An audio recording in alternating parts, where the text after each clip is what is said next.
Tonight, a windy winter wallop. I would urge the public to not drive unless it is absolutely necessary because they may be stuck out there for hours.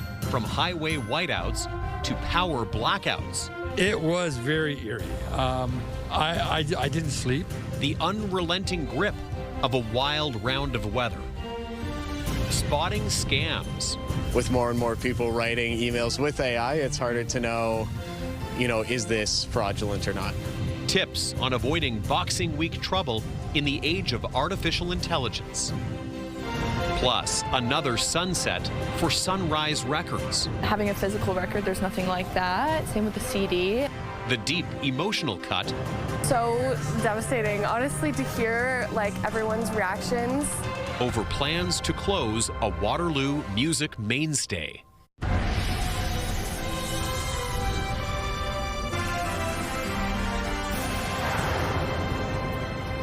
More wild weather rolling into Waterloo Region and hammering a good part of southern Ontario. Snow squalls, blowing snow, strong winds, doing some damage and making for a difficult drive throughout the day. Good evening and thank you for joining us. From explosive power outages to messy roads, Waterloo Region has been slammed yet again by a winter wallop. This latest storm bringing freezing rain, ice and snow. Residents forced to face the fallout in many different ways. Let's check in with CTV's Alexandra Hollick, who's outside our studio this hour. We can see that wind and snow still whipping around. Alexandra, it looks like it's not over yet. That's right, Tony. And the wind, let me tell you, the wind is making it feel a lot colder than it might look with the snow as well. But in the last 24 hours, we saw it all here. Freezing rain, power outages, snow squalls, road closures, and collisions. Officials urging everyone tonight to stay safe. Taillights disappear into the blur of snow on this Kitchener road as drivers navigate this latest winter storm and everything with it. First, it was the freezing rain that iced windshields and left thousands of hydro customers in the dark. Approximately at 5:15 last night, the power went out. It did not come back on in our area until 2:46 this morning. It was very eerie. I didn't sleep. The storm knocking out power at the odd Sunday during the Kitchener Rangers game. We were just watching the game and all of a sudden it went totally dark. And we're like, let them play. So many people had their phones, and it actually lit up the rink, but they didn't start playing. And while power was eventually restored, the wet weather also prompted flood warnings and watches. We have issued a flood warning for the Nith River watershed as well as Upper Conestoga. Those flood watches remain in effect as water levels are continuing to rise. While the Grand River Conservation Authority says it doesn't expect major flooding, it is urging people to stay away from ponds and bodies of water. Ice conditions can change very quickly during these freeze-thaw conditions. With the water levels rising, it can create unstable and unsafe ice. Today, powerful winds knocking over scaffolding and creating dangerous conditions on major highways. Early on this morning, officers responded to multiple vehicles colliding or in the ditch. It doesn't look very good. The weather continues to change. You may encounter areas where there's near zero visibility and areas that have extremely icy conditions. And as 2025 comes to a close, weather experts say the new year isn't necessarily in the clear. Well, there's no major storm. We'll still see some lake effect, but we'll be stuck with the below freezing temperatures for New Year's Eve.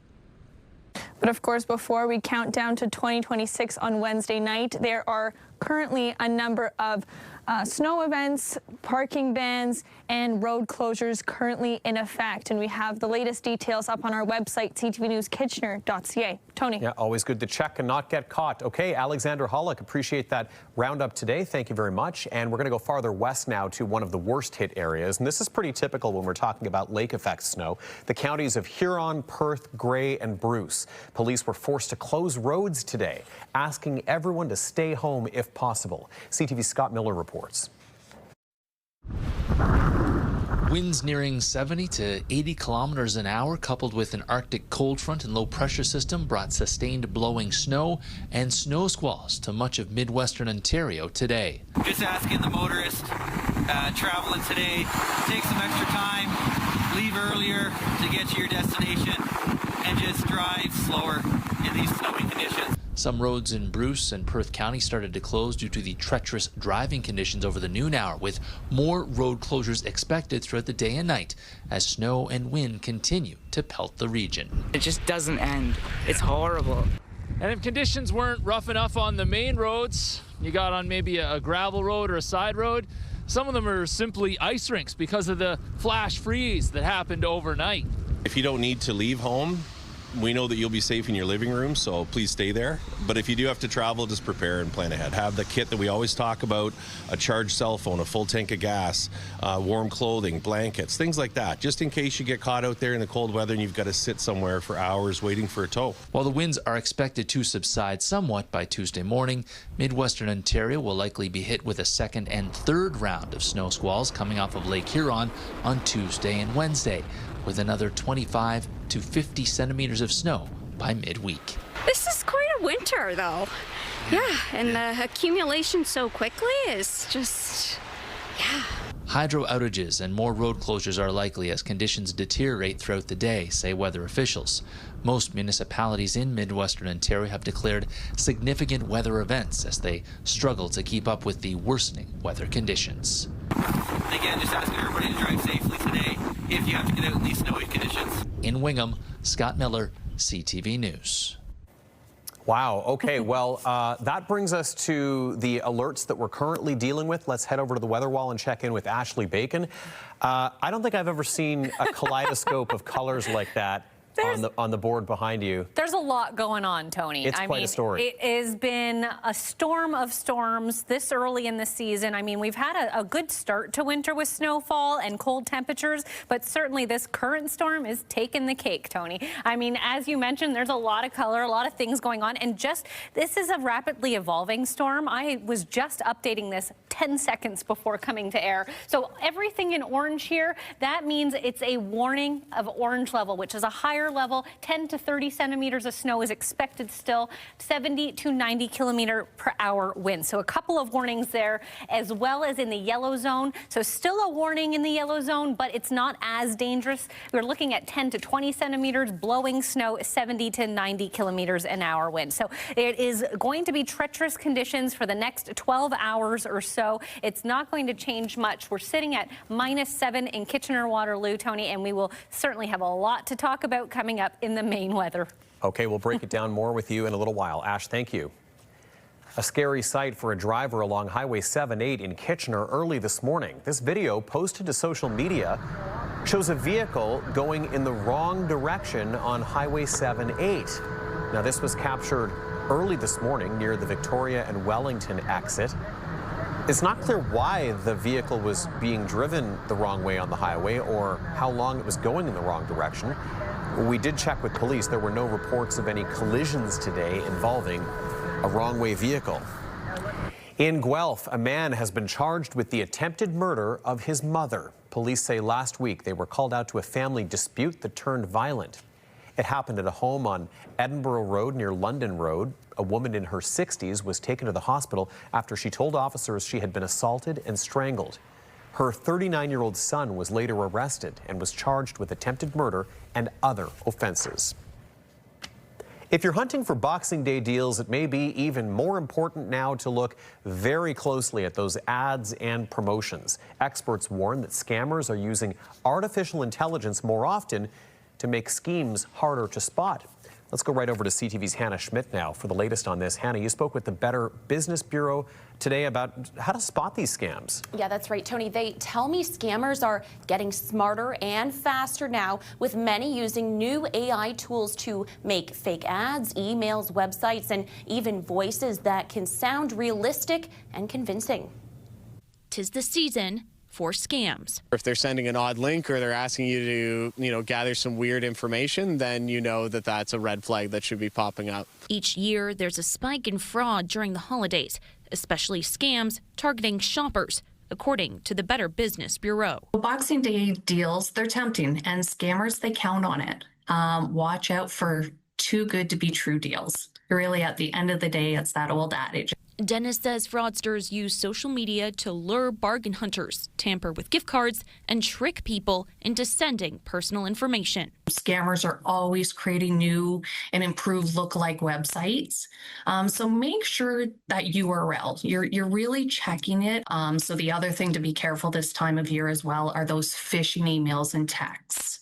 They're extremely common. Dennis adds that artificial intelligence is now being used to generate fake websites, realistic customer service chats, and even cloned voices, making scams harder to detect. It's assisting scammers in looking more legitimate and getting more targeting. Do your due diligence after that, and that's typically calling the person that sent the email to try and make sure, is this a legitimate email that you sent on, or, is the link that you're sending me something that's actually sent by you? Obviously, cybersecurity is going to be huge, and even more huge going into the future as AI becomes more and more of an issue as far as, more and more sophisticated scams goes. It's a tricky situation that's costing Canadians hundreds of millions of dollars. As of September, the Canadian Anti-Fraud Centre says Canadians lost approximately $544 million in fraud scams, and there were more than 23,000 fraud victims across the country. Most people don't report it. They're embarrassed. So that isn't even a true number. That's probably only 5 to 10% of the actual loss that's happened here in Canada. Police say there are clear warning signs shoppers should look for and ways to protect against scams, including watching for spelling or grammar mistakes on websites, buying only from reputable sellers, analyzing seller profiles carefully, and hanging up or deleting suspicious calls or messages. With AI making scams more convincing, officials say trusting your instincts and taking a moment to double check could protect more than just your wallet. There's always that sense of urgency, and we need to do it now. Take that 5 minutes and do your research. Give it some thought before moving forward. Officials warn if a deal sounds too good to be true, it likely is. They also say if you believe you've been targeted or have fallen victim to a scam, report it to the Canadian Anti-Fraud Centre immediately. Tony. Certainly some timely tips there. Hannah, thank you. CTV's Hannah Schmidt joining us live. An elderly man is dead following a fire at a retirement home in North York. It broke out late last night, and fire investigators are now trying to determine the cause. CTV's Janice Golding has more. There were no outward signs of fire at a North York retirement residence today. These units are small units, and it was contained to the living area of the unit. A small fire, say fire officials, and yet, unfortunately, that occupant has succumbed to their injuries. Emergency responders say they received calls about a 2-alarm blaze just before 10:30 p.m. And when they arrived on scene, they were directed to the 4th floor of the building. We responded with multiple crews to the fire, and we are directed to the floors where the smoke was. They made contact with the occupant in their unit, and the rescue was made down to the lobby where patient care was transferred to paramedics. The man in his 80s would die of his injuries. Well, this is just tragic news that I heard about early this morning. I wanted to come up here and learn exactly what happened, whether there are any lessons to be learned, but our hearts go out to the family and friends of the deceased. Officials say more than 20 trucks and between 70 and 80 firefighters attended the scene, given the fact it was a multi-unit institution with higher occupancy. But the fire was quickly doused, and Toronto Fire was able to ventilate the scene quickly, so no residents were displaced. I want to thank fire services for their prompt response and for containing the fire. While Toronto Fire says it can't say yet how the fire started, officials want people to be mindful of open flames, being careful with candles, making sure your smoke detectors are all operating, and carbon monoxide detectors working and operating on all levels. The Ontario Fire Marshal's office is investigating. And that was CTV's Janice Golding in North York. Meanwhile, in the city of London, a fire damaged 2 townhouses and left more than half a dozen people homeless. CTV's Sean Irvin brings us that story. Bryce Leach stares at his charred family home inside a townhouse complex at 575 Wilkins Street. Shortly after 10:30 p.m. Sunday, he was playing video games with his son in the basement when the pair heard a noise that sounded like wood being pulled apart. When I walked up the stairs, my front window was just completely orange. And then I went to the front door and I opened it and my whole front porch was just swirling with fire. In shock, Leach managed to get his son out the back door before helping his wife and 3 other children escape. Moments later, a window exploded. Once all were safely outside, he looked up at the wall of flames. And then I realized that this is a big fire. Arriving fire crews quickly realized the same as smoke billowed into the night sky. When we arrived, the smoke conditions were so heavy, we couldn't immediately determine what was burning. Pushing their way towards the blaze, firefighters verified that everyone in both units had escaped, although a pet cat perished. Soon afterwards, there was an alarming moment. We had 2 partial collapses on the upper floors, roof cave-in and ceiling cave-in in bedrooms. We had to evacuate crews for that. Now, at the peak of the blaze, 10 fire vehicles were on site and as many as 45 firefighters. Glancing at the aftermath, Leach expressed gratitude for their efforts, adding he never thought the day would come when he would need to call upon the lessons he learned about fire safety in school. They drill this stuff into us when we're kids in school about like fire safety and everything, and you're like, I'll never need any of that. Sometimes you do. Damage is in excess of $500,000, but fire officials acknowledge that both units may need to be rebuilt. Whatever the outcome, Leach has already put the loss of his home and his belongings into perspective. It was the worst, best night one could have really asked for. Sean Irvin, CTV News.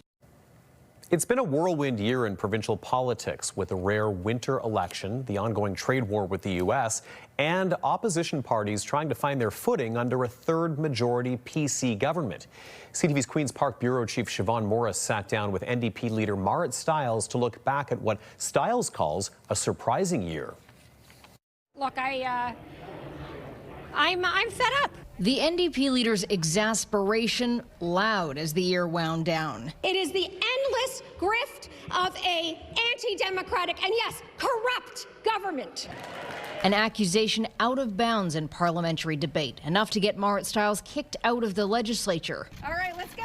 She's been trying to make noise after a rough ride in a winter election called early. Well, yeah, it was a tough one, no question. New Democrats had less than 19% of all the votes cast, but with enough seats to form the official opposition.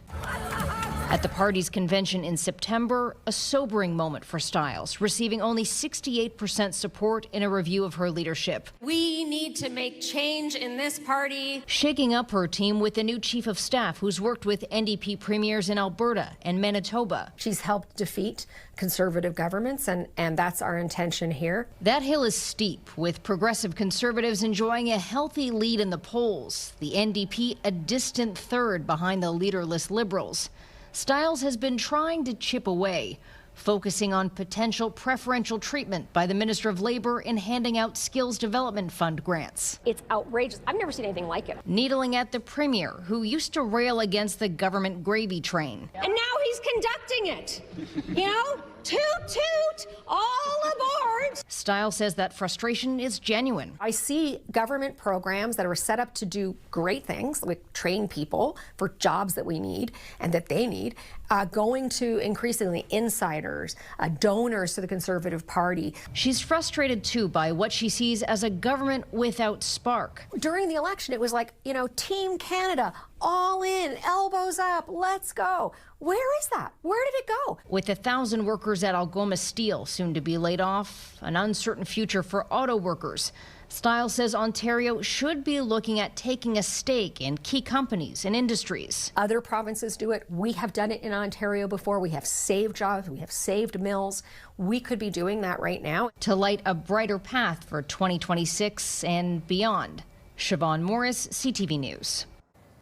Sign up for the CTV Kitchener newsletter and start your day in the know. We've got headlines from our newsroom, the very latest information right to your inbox every morning, a look at the top stories, the latest forecast, and some must-see videos. You can sign up over on our website, ctvnewskitchener.ca.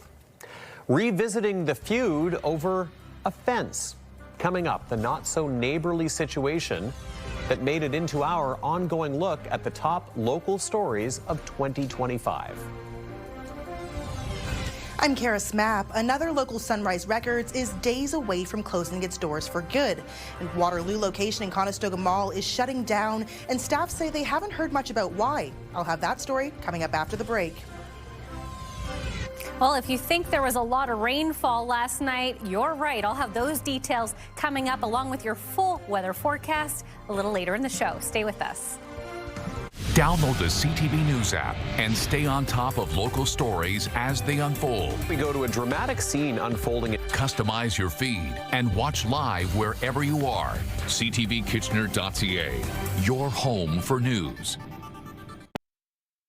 When you see it happen, send it to CTV News. Text 10400. From your screen to ours. Text 10400.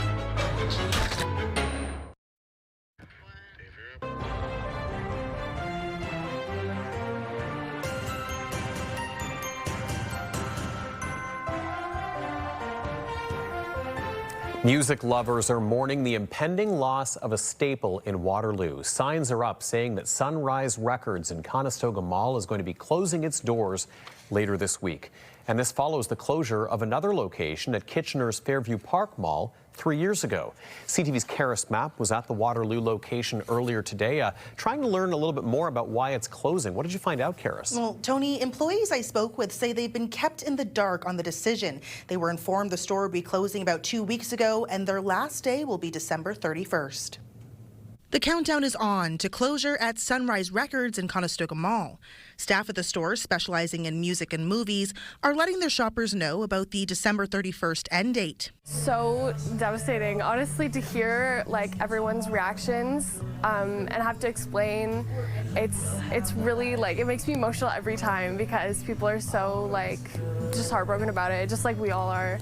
Customers now forced to look for new places to meet their pop culture needs. Tough now because I like to buy stuff that is on DVD that I can't find, that we can't see on our channels on TV. There's not many places where you can go to see, like, flip through all your movies that you can watch on the weekend, or flip through new music that's coming out, or go and talk to people you don't know and recommend music to each other. Staff say they don't know much about why the store is closing. Sales have been going great. Customers, we get a lot of positive feedback.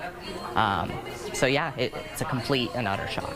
But they say they heard it has to do with lease negotiations. We've heard it's just something they couldn't figure out the lease. This will be the second local store to close after the Fairview Park Mall location in Kitchener closed its doors a few years ago. I know Fairview closed down 3 years ago as well. I don't know if it was for the same reason, but I believe it's just a lease payment going up in the mall. The closest Sunrise stores are now at the Cambridge Centre and Stone Road Mall in Guelph. Going to Guelph or Cambridge locations is a bit far, especially for the older customers we have and the teenagers in the area with the schools. The closure not only leaving employees without a job, but also a hole in the music community. Everyone has Spotify, Apple Music, but having a physical record, there's nothing like that. Same with the CD. Ownership is a big thing now, that, well, if your artist decides they don't want to support Spotify anymore and takes all their music off, well, you still have their album right here that you can listen to anytime, whereas if you only had Spotify, you got to wait for that song to come back on the radio before you hear it again. I reached out to the Sunrise Records marketing team as well as their corporate email to learn more about the decision to close the store, but didn't receive any responses. Meanwhile, employees say although their mall location will soon be something of the past, they hope their store will have a chance to reopen at a different location in the future. Tony. Certainly lots of fans of that store. Okay, Karis, thank you. CTV's Karis Smapp joining us live with that story. The new year will bring new rules to protect people from deadly carbon monoxide leaks. Starting January 1st, carbon monoxide alarms will be mandatory on every floor of a home under the Ontario Fire Code. The alarms must be outside every bedroom, but will also be required on floors without bedrooms. In a multi-unit residential building, there must be alarms in every suite and in hallways. Live look outside now, and that blowing snow continues. So it's not so much that the squalls are hitting us only, but the wind is blowing around a lot of the snow that's already fallen, so it's been a bit of a double dose of low visibility as far as that goes. Ashley's back in just a moment to remind us about the collection of weather warnings that we're still dealing with around southern Ontario. And next, the president of Ukraine yesterday, and then today, the Prime Minister of Israel. President Trump's latest high-level meeting trying to find a path toward peace in conflict zones.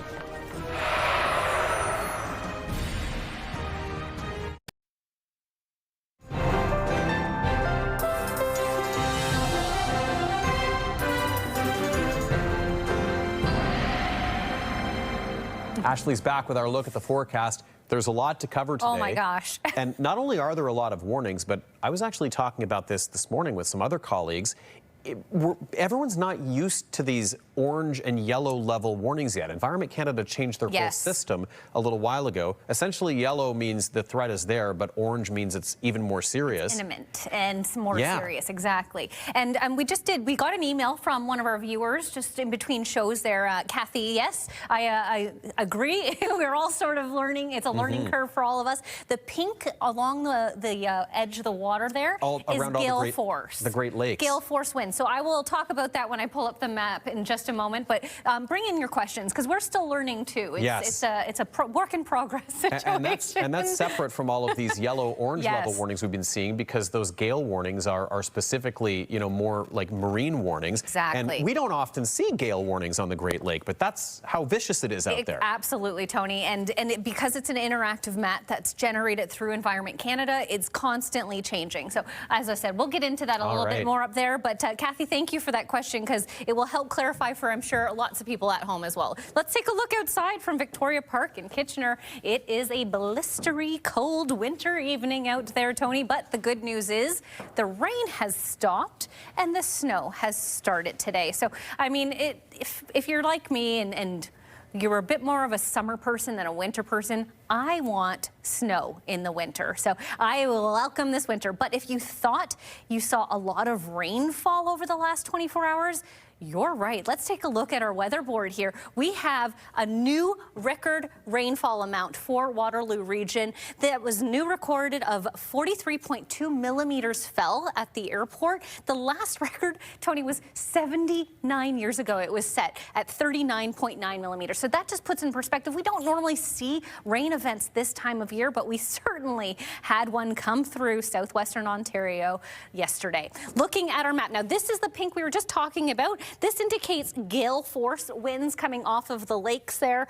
We don't really see too many of these warnings, but of course with the wind warning that's affecting most of southern Ontario, or most of all of Ontario rather at this point, it's going to pick up the winds along the lake fronts as well. So we're still learning it as well, Kathy, and I'm glad you are paying attention and asking these questions. Looking at our futurecast, this is going to continue to see some precipitation throughout the next few days. We're looking at around 5 centimeters overnight in Waterloo Region, about 2 to 4 centimeters tomorrow. So not a significant amount, which we saw in rainfall totals over the last 24 hours, but enough to cause some more treacherous driving conditions. What the big deal is here is the wind causing whiteout conditions and blowing snow with those snow squalls. So that will continue to plague us over the next couple of days. Looking at our wind map right now, we're seeing wind gusts of 71 kilometers per hour in Kitchener-Waterloo. That's going to continue in the high 60s, high 50s, and down to about 48 expected by tomorrow night. So it's not going anywhere anytime soon. You're definitely going to want to keep those, holiday decorations on your front lawn, maybe deflated if they're inflatable ones. That wind is going to continue over the next few days. -7 in Kitchener-Waterloo right now, so feeling a lot colder than that with the wind chill closer to -17. That's going to continue overnight conditions with the low of -10, feeling closer to -20. So very frigid indeed. If you have to head out, make sure you dress for it. Tomorrow, similar, going to feel closer to -20, even though it's around -5 for a daytime high. Looking at our 7-day forecast starting in Waterloo Region, we're looking at flurries for New Year's Eve and a high of -7. For your New Year's Day, Tony, -7 as well. So it's going to be a cold one. You're definitely going to want to bundle up if you're headed out for some late night festivities. In Lambton, Kent, Essex, Very similar as there as well. You're going to see some flurries for your New Year's Eve, a high of -3, -5, and sunny, however, for your Thursday. So you get a little bit of a break with the flurries there. Lastly, in southern Georgian Bay, also going to see flurries for your New Year's celebrations, -7 on Wednesday and -8 on Thursday. Okay, let's take a look at our weather watcher from May Ann in Guelph tonight. Thank you for sending this in. And everything around southern Ontario is feeling a little bit touched by ice and snow today, including this clothing line, Tony. Yeah, we're not hanging any clothes out there to dry in these conditions. No, it's a bit damp. It's funny because I checked out the MTO 401 traffic cameras before I made a drive last night, and when I looked at the one that was near Homer Watson, it had a giant icicle in front of the lens, and I thought, well, that tells the story. Absolutely. Doesn't it? It's going to be slow. You're going to need your headlights on, maybe extra windshield washer fluid, and just pack your patience. There's nowhere to be a rush. Jugs and jugs of that fluid lately, that's for sure. Okay, Ash, thank you. Thank you. As we head into a new year, a new poll shows the federal Liberals and Conservatives in a dead heat for voter support. There's been a lot of movement in Quebec lately. The Bloc Québécois are now a very strong second. Liberals used to enjoy a 15-point lead in Quebec. It's now down to 4 points. Then when we look at British Columbia, the Liberals for the last few months have been leading in British Columbia by 3 or 4 or 5 or 7 points. Now it's the Conservatives who are ahead by 5. So even though the numbers look better for the Liberals here than last week, the numbers are actually more challenging because at the regional level, where the actual seats are won, the Conservatives are doing better with the vote that they've got. The Liaison Tracking Survey, which polled 1,000 Canadians, showed the Liberals gained a single percentage point, and they sit at 39% support nationally. The Conservatives down 1% to 37%. So that's a 2-point gap, but it falls within the margin of error, which means it's a statistical tie. Prime Minister Carney's approval rating was 56%. Well, amid concerns over the fragile ceasefire in Gaza, the U.S. president this afternoon held a high-stakes meeting with Israeli Prime Minister Benjamin Netanyahu. CTV's John Venevali-Rao has more. Far from Donald Trump's meeting in Florida, in Gaza today, displaced Palestinians trying to survive a harsh winter offered mixed opinions about whether the meeting might amount to much. This man saying everyone's exhausted, cold, and urging the U.S. president to get his peace deal moving on to the next stage and eventually reconstruction. Gaza's a tough place. Trump and Israeli Prime Minister Benjamin Netanyahu speaking with reporters, saying Gaza was among 5 major subjects to be discussed. Trump said he hoped to move to phase 2 of the ceasefire plan quickly, but adding Hamas must disarm. He also suggested the U.S. would consider further military action against Iran if the country tries to rebuild its nuclear program. Now I hear that Iran is trying to build up again, and if they are, we're going to have to knock them down. We'll knock them down. We'll knock the hell out of them, but hopefully that's not happening. I heard Iran wants to make a deal. Meanwhile, in Ottawa, a group of activists held a press conference after they were stopped by Israel at this border crossing 2 weeks ago, trying to enter the occupied West Bank from Jordan. Along with 6 MPs, the group, sponsored by the nonprofit The Canadian Muslim Vote, planned to observe conditions there, but was denied entry for what the Israeli Defense Ministry said were security reasons. This denial of access is not an isolated incident. It is a small sample of the systematic control and intimidation that Palestinians face every single day under occupation. The group noting that Israel's security cabinet recently approved the recognition of 19 new settlements in the West Bank, which Canada considers illegal under international law, and calling for sanctions on items that come from them. Any settlement product that's developed and sold should be barred from Canada. As for whether that Canadian delegation will try to go back to the West Bank, today they said they'd like to, but aren't sure what will happen next. John Venevali-Rao, CTV News, Toronto. Beware of some of the claims to help you get a better night's sleep. Coming up, CTV's consumer reporter Pat Foran helps cut through some of the theories being blasted out to parents of babies by influencers, chatbots, and retailers.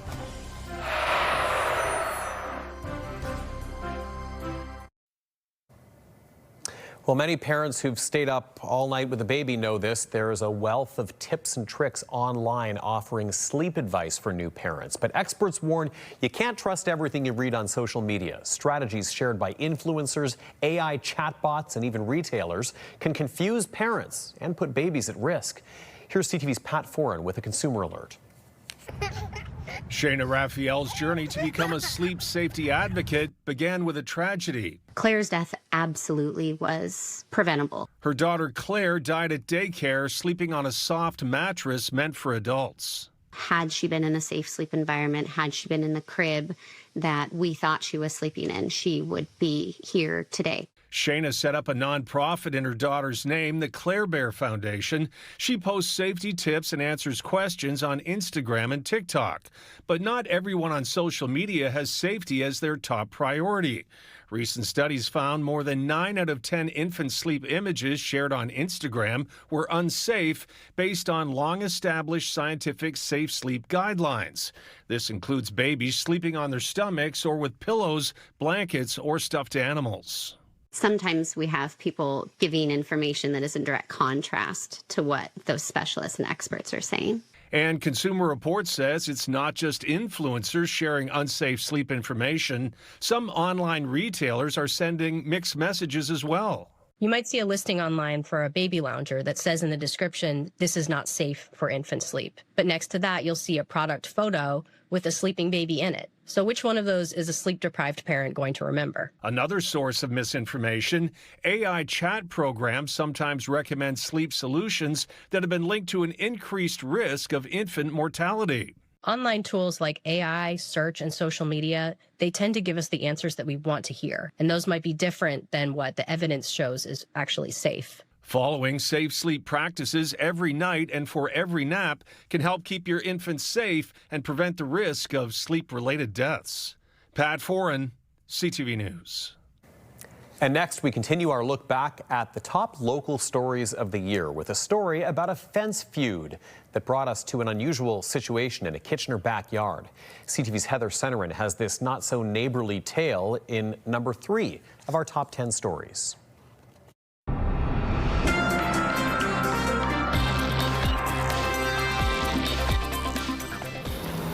Tense moments between two Kitchener neighbors. And he just grabbed a sawzall and decided to cut it down. The fence you see around this backyard was put up by Peter Christodoulou's contractor in the summer of 2023, but it is not complete. When it was time to put up boards, he came over with a hammer and started hammering away, telling the contractor to stop. The neighbor already had a fence up. Christodoulou was trying to connect to his neighbor's 2 existing posts. He says his neighbor's posts are on his neighbor's property line, but only by 3 inches. But I'm not going to put a second line of a fence because somebody doesn't want me to join to their 2 posts, right? A year later, Christodoulou claimed his neighbor chopped down his own fence. Like, you just slayed yourself $1,000 at least, if not a little more, in wood. If all you wanted was me to pay half, you could have just came and talked about it, and we would have talked about it reasonably, right? When this story originally aired, CTV News talked to the neighbor. He didn't want to appear on camera, but said he tried to talk to Christodoulou prior to the fence being built, but it didn't happen. Christodoulou says he isn't interested in speaking with his neighbor. I mean, I go over there, I get arrested, I lose my practice, I lose my job, destroy my life over some petty neighbor that wants half of a fence that he put up 2 years before my property was built, right? According to the City of Kitchener, there is no obligation or requirement for a homeowner to construct a fence, as long as it meets height and location requirements, adding that any disputes regarding property boundaries or cost sharing are considered civil matters and should be addressed through legal counsel if necessary. So I only built from here over, and then... In May, the neighbor said he was seeking his own legal counsel, while Christodoulou was, and still is, considering moving. If I have to sell my house at a loss, I'm going to go after him for it. This is reasonable enjoyment. After our story aired, Christodoulou says not much has changed besides the city trimming down his neighbor's posts to size. This is what it looks like now. Heather Centerin, CTV News Kitchener. Up next, handcrafted rugs with a twist. We'll check out some local creations on this week's edition of Made Right Here.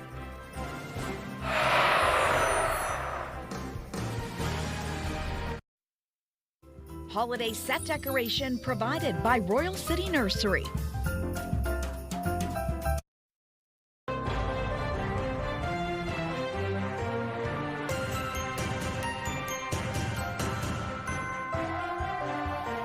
From a curious hobby to a full-time passion. On this week's edition of Made Right Here, we check in with Dee's Rugs, who make one-of-a-kind, handcrafted rugs with a unique twist.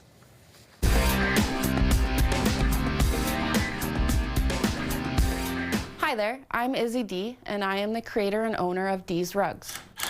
I create one-of-a-kind, handmade, custom rugs and wall pieces for people's homes and offices. I do a lot of pet portraits, of course, because that's always a favorite, but I've done sports teams, I've done ones for special spaces like barbecue rooms that people have. I've also done nursery rugs for young families, Pokemon, of course, anime rugs, really anything that you can think of, I can draw and make it. One fun thing about the rugs that I make is when you send me the image, I create a one-of-a-kind piece of art for you, which I then will send you the file after the rug is completed, so then you also get to have the original piece of art of what I drew from your concept. It's your piece of art that I've created for you, and no AI is ever used in any of my products.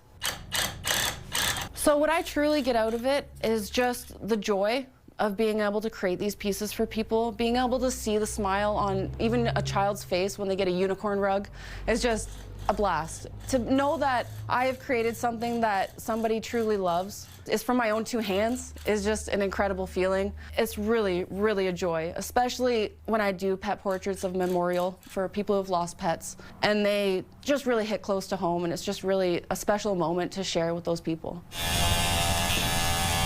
So when people see them in person, it's always exciting because it's really an honor to be able to create these one-of-a-kind pieces for people, knowing that they're going to their forever home and that they'll be showcased. Because really, they're not just a rug, they're a piece of art. And it's a lot of fun to make, and to know that somebody's gonna love it and cherish it. And I've had people cry. It's been truly an honor to be able to do any of this. And it makes me proud to have my name on it. Well, after a few close games, the heavily favored Canadians say they will not be looking past Denmark in tonight's game at the World Junior Hockey Championship. Page, trying to slap pass it back to Myers. McKenna looks back across, they score! Canada's undefeated after its first two round-robin games in Minnesota. They beat Latvia on the weekend and Czechia on Boxing Day.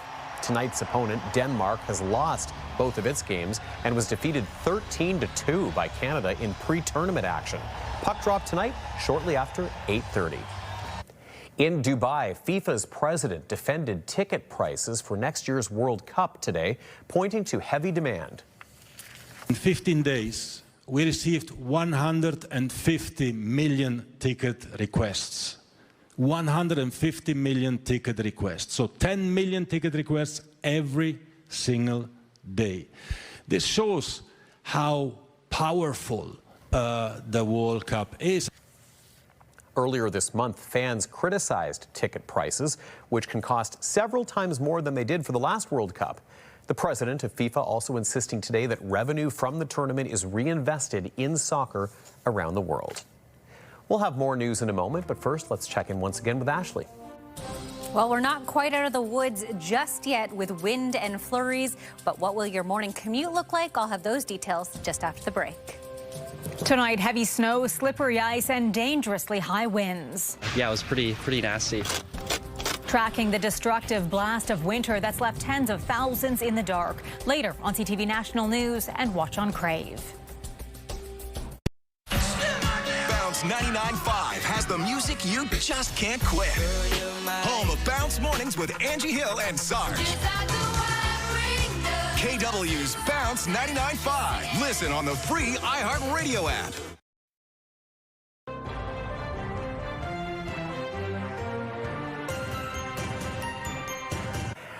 Wake up weather time, and this week I feel like that is a big story, so I'm going to turn things over to you. Okay, well, as we saw this morning, the commute's going to be a little rough, and tomorrow we'll see, a little bit better. We are going to see some scattered flurries, but not as significant in precipitation amounts. We're expecting between 2 and 4 centimeters tomorrow, around 5 overnight. So there will still be some accumulation, but it's not going to be as significant. The big issue, Tony, is the wind, and that's going to continue to be strong throughout tomorrow. So you can anticipate, whiteout conditions, snow squalls in some areas. So if you are heading out on the roads, do take your time and be safe. And I should note as well, many municipalities now issuing snow events. That's right. In the last couple hours. So check your local municipality. Each municipality comes with their own requirements for those events. They do. Yeah. And in any event, you don't want to get towed. So make sure you know the rules where you are. You don't start 2026 off with a tow. No, no. But hey, that's a good segue because you did a great job. I tried. I love it. We're going to talk about an end-of-year tradition. Now, I've been to New York, I told you, 6 or 7 times. I like to think that I've experienced a lot of the city because there's so much to do there. It's a big city. It's a huge city. I've never heard of this tradition. New Yorkers and tourists got together in Times Square today to mark the 19th annual Good Riddance Day. Oh, very cool. It's organized by the Times Square Alliance and One Times Square, which is that skyscraper, the co-organizers of the city's New Year's Eve celebration. So what happens here is, well, you're going to let us know. Well, people write down their bad memories, Tony, or thoughts from 2025 on a Broadway show-style ticket before tearing them up to signify a fresh start to the new year. That's a nice way to start, and very New York. And very probably cathartic to write it down. And then rip it up. Get rid of that bad energy, rip it up. I love it. Yeah. Very There's, good. Anything can happen in a New York minute. Oh, look at you. A little Billy Joel there. And his music trivia. That's our time. Thank you for watching us. We'll be back here a little bit later tonight after Monday Night Football and after the National. We'll see you then. Oh,